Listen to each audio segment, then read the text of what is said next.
por ejemplo, el tema de la función empresarial, lo que hay que tener muy en cuenta que lo importante, y eso es lo que tenemos que pensar siempre, es que realmente el empresario que triunfa es el que tiene una nueva idea, el que crea esa nueva información. Es muy importante que operemos en un entorno, sobre todo, digamos, que no sea coactivo, que nos dejen hacer esa función empresarial.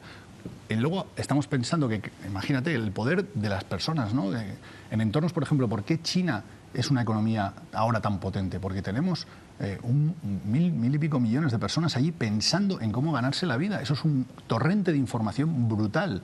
Entonces, esas personas pensando en cómo percibir oportunidades, nuevos medios, o sea, tenemos ejemplos de función empresarial de empresas multinacionales que han surgido de la idea de dos estudiantes en un garaje, Google, IBM, Hewlett Packard, o sea, y partieron de una idea, ¿no? O sea, cuando pensamos que para ser empresario hace falta muchísimo dinero, hace falta capital, sí, pero al final es la información lo que es la característica, esa información nueva que alguien percibe, descubre y crea.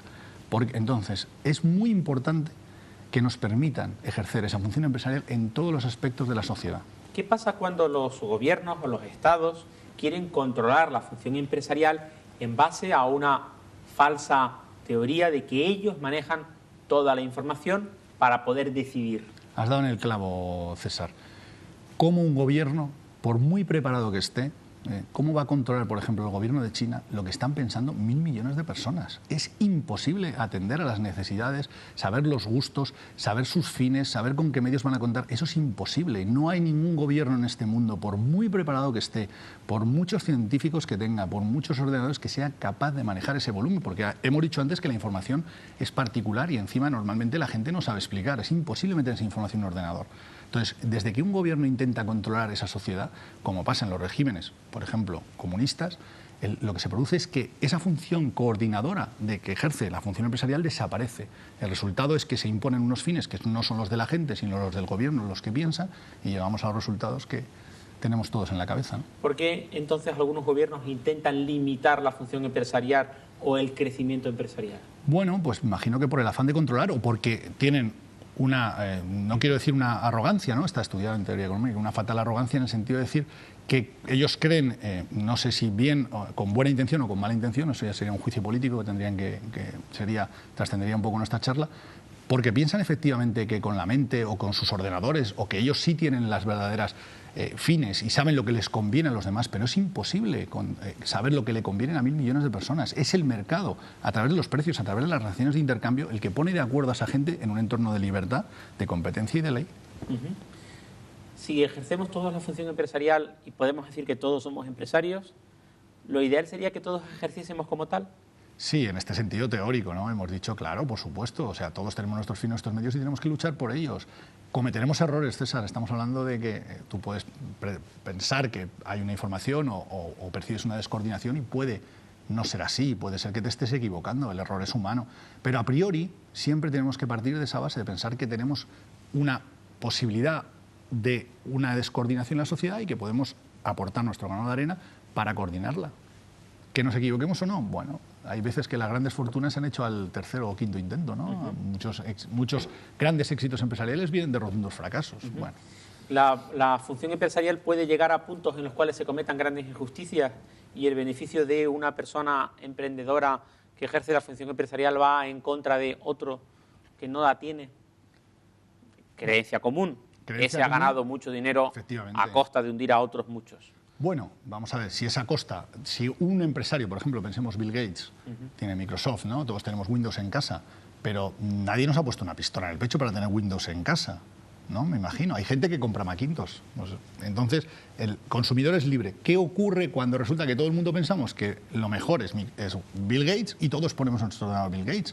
Bill Gates es multimillonario, pero en realidad es multimillonario porque nos está sirviendo a nosotros. O sea, en realidad, yo creo que si tú lo ves desde un punto de vista, yo voy hoy y veo la casa de Bill Gates y me parece que hay una mansión, te puedo pensar que es injusto, pero si tú ves lo que ha aportado esta persona con su información, con su función empresarial a toda la productividad del resto de las personas, igual hasta se quedaría corta. Y luego también hay que pensar que estas grandes fortunas, desde un punto de vista moral, yo me imagino que cuando, no lo sé, ¿no? Yo creo que nosotros no podemos pensar, pero cuando llegan a un punto que se dedican a muchísimas obras de caridad, aunque yo creo que esto no quiero justificarlo en un sentido teórico, sino, bueno, pues yo me imagino que una persona normal y que tiene muchísimo dinero, llegará a un punto que le gustará también hacer otras cosas con ese dinero, ¿no? Hablabas de las leyes que controlasen que las dos partes que llegan a un acuerdo en el ejercicio de esa función empresarial la cumplen. Si yo te digo que te voy a pagar un dinero por un producto, tengo que pagártelo y tú me tienes que dar ese producto. Era la referencia que hiciste a las leyes con respecto a la función empresarial, pero ¿deben existir otras leyes que controlen o limiten la propia función empresarial, como así existen en estos momentos? Efectivamente, vamos a ver, existen porque los gobiernos las imponen. Hay determinadas áreas de coordinación social que se ejercen por el Estado. Pensemos en ejemplos que había antes de monopolio, como por ejemplo la telefonía. De repente la telefonía en España, Telefónica tiene el monopolio, eso se libera.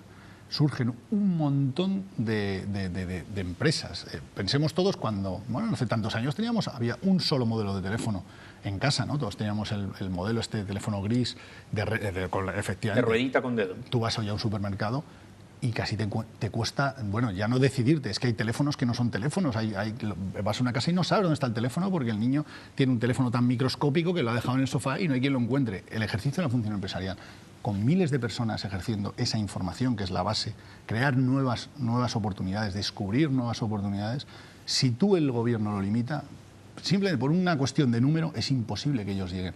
Aparte, tiene otra connotación, que hay un efecto anestesia, ¿no? Nos acostumbramos a que solo haya un teléfono y lo vemos normal, porque no nos dejan ponernos a pensar en que puede haber otros modelos de teléfono. Cuando nos dejan, ahí tenemos el torrente, ¿no? La ola nos salpica a todos. Luego a veces se limita la función empresarial en pro del supuesto beneficio propio o de la colectividad. Entiéndase, por ejemplo, los aranceles que se imponen a productos agrícolas procedentes del extranjero, para intentar proteger el propio. Porque si permitiésemos la libre función empresarial, podrían competir en igualdad de condiciones teóricas, lo cual podría llevar a la quiebra del producto local, por ejemplo, ¿no? Si llegase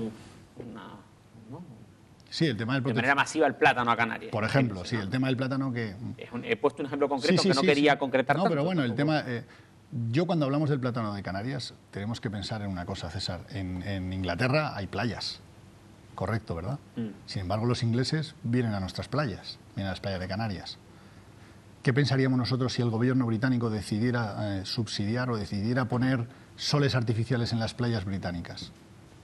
Hay que pensar, ¿no? Entonces, efectivamente, al final, el subsidio, un negocio que se tiene que subsidiar por parte del Estado no es ese negocio, porque el consumidor, que es soberano, prefiere otro producto del extranjero y si no, habría que proteger el propio.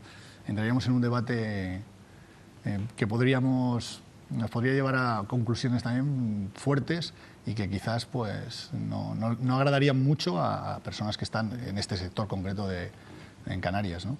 Y para terminar, la función empresarial llevada al máximo exponente nos ha llevado al capitalismo salvaje que hemos vivido en los últimos años, que ha propiciado esta terrible crisis. Es que capitalismo y salvaje para mí son dos palabras incompatibles.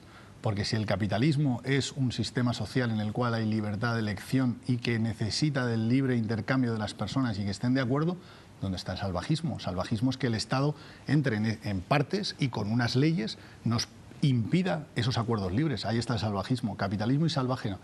El tema de la crisis, lo hemos tocado alguna vez, César, la concepción que tenemos es que la crisis no viene por el capitalismo, sino por una serie de modificaciones exógenas al mismo que imponen los estados en el tema monetario, que provoca unas distorsiones a la información de la función empresarial y que desemboca en unas señales falsas. Te pongo un ejemplo muy sencillo. Yo voy en mi coche.